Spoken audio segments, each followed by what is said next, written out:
What is up, my Bodyweight Warriors, and welcome back to another video. And today I want to talk to you about spinal rotation and spinal flexibility. Something I haven't seen covered a huge amount specifically on the rotation side, but something I think that is quite useful and worth developing because, for one, we don't do it.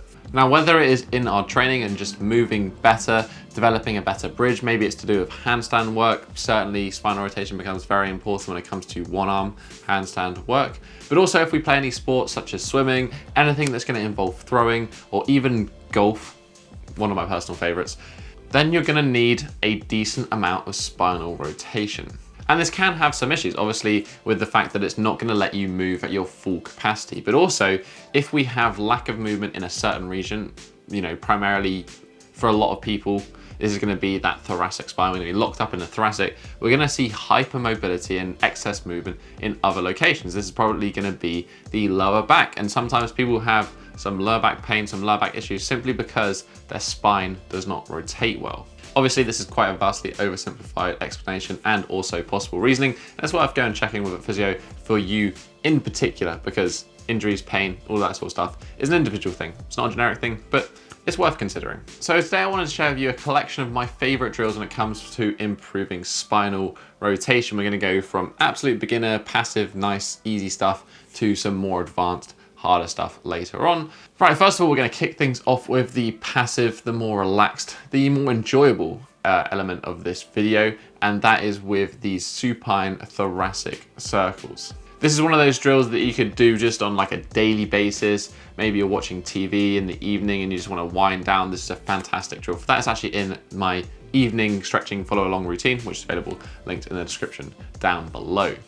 To do this routine, we need to get things set up correctly. So for one, you're going to need something to rest your head on, a pillow, a foam roller, whatever it is, a yoga block. We also then need to set our hip flexion at the right degree. As I mentioned earlier, the lower back doing too much of the work is a common issue when it comes to this spinal rotation. So we want to kind of stop this lower back from doing too much. To do this, we're simply going to try and tuck the knees up. The more you tuck up, the harder this is going to be to rotate. To start this movement, you're going to begin by reaching forward. This is going to help create the nice big arc that we're trying to do.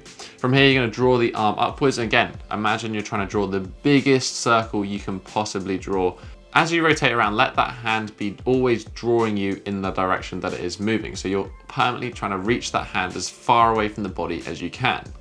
If you get to a point in which it feels like there's a bit of a restriction and we can't quite move, I just want you to pause there, and all you're going to do is simply take a deep breath where you try to expand the rib cage as big as you can. Hold it for a second, breathe out, and then try to move past that point. You should feel that kind of restriction dissipate a little bit. The ultimate goal here is to try and keep the hand in contact with the floor all the way around, but ultimately if you're limited and lacking a little bit of range here, it's going to lift off the floor at some point during this circle. But ultimately this is something we can improve over time and it should get better. If you notice the one side's tighter than the other, you may want to spend a little bit more time on that tighter side. So that's the easy one, that's the nice one, that's how we kind of ease our way into things, but it's definitely a passive stretch. It's not actually actively put us into that position. So next we've got a couple of active positions to share with you. The first is the bog standard, the quadruped thoracic rotation. Now I like this one just because it does work, it's pretty effective,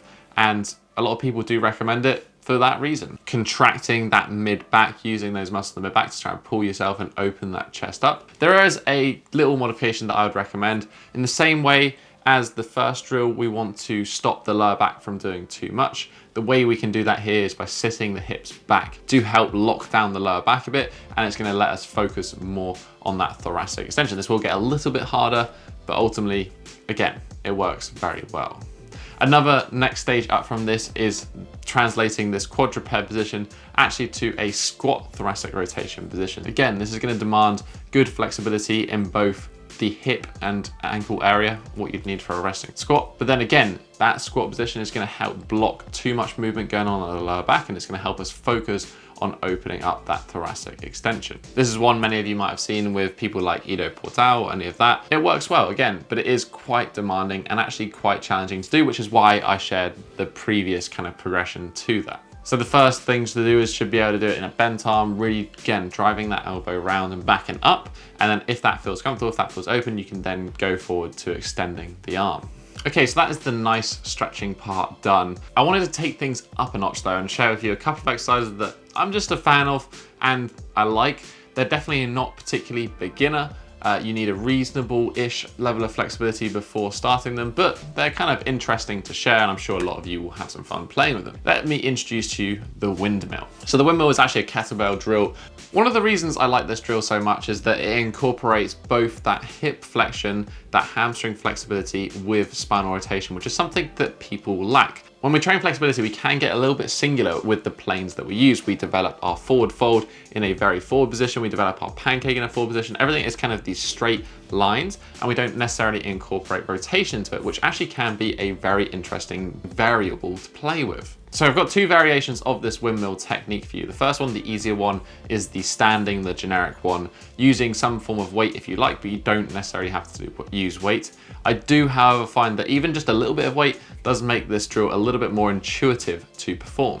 You're going to start with the weight in one arm, and then you're going to turn your feet slightly to face the opposite direction to the arm in which you're holding the weight. So if you're holding the weight with your left arm, you're going to turn your feet to the right hand side slightly. From here, you're going to initiate with the hip hinge. So you're going to try and push the hips back and to the side. You're going to reach down with the assisting arm. Keep that weight right overhead. If we let the weight drift too much out of our center line, it's going to become much more challenging. Even just a little bit of movement in this position is fine. The main thing to be thinking about is how we're positioning our lower back and how we're feeling that hip hinge, that rolling over the hips, as opposed to just rounding of the back. You can do this one where you try to reach more towards your outside foot, or you can try to reach more to the center. It's really up to you. Again, you can kind of fill this one out until it feels good. And you can perform this one for kind of 8 to 10-ish repetitions, and you can pause nicely at the bottom on each rep. I love this one for developing that hamstring flexibility, but also, again, as I said, incorporating in that spinal rotation element to it, because it can help loosen up that lower back, which often does limit hamstring flexibility. Next, we have the slightly more advanced variation, and that is the pancake windmill. This movement is initiated by that flexing, that hinging of the hips again, but this time we're going to reach our hand that is assisting to the opposite leg. So we're going to come straight underneath and get a nice big rotation of the spine. We're going to let that shoulder drop down inside of the leg as much as we can, keeping that weight nicely overhead.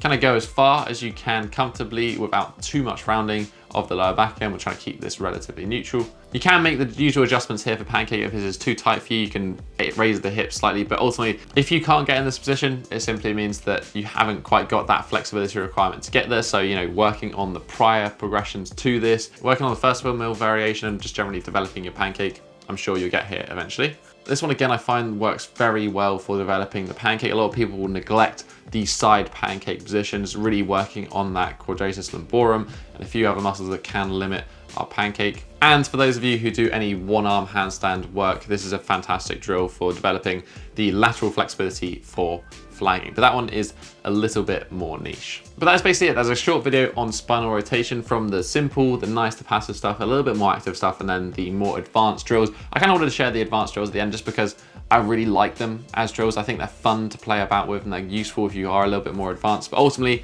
the first kind of group is your bread and butter when it comes to developing spinal rotation. If you have any questions about today's video, feel free to leave a comment in the comments section down below. If you just enjoyed this video, you can always hit that thumbs up button. Support the channel, I'd highly appreciate it. And if you haven't already, you can join the Bodyweight Warrior tribe by hitting that subscribe button right next to it. But that's basically been it for this week, guys. I'll catch you in the next episode. Have a strong week, and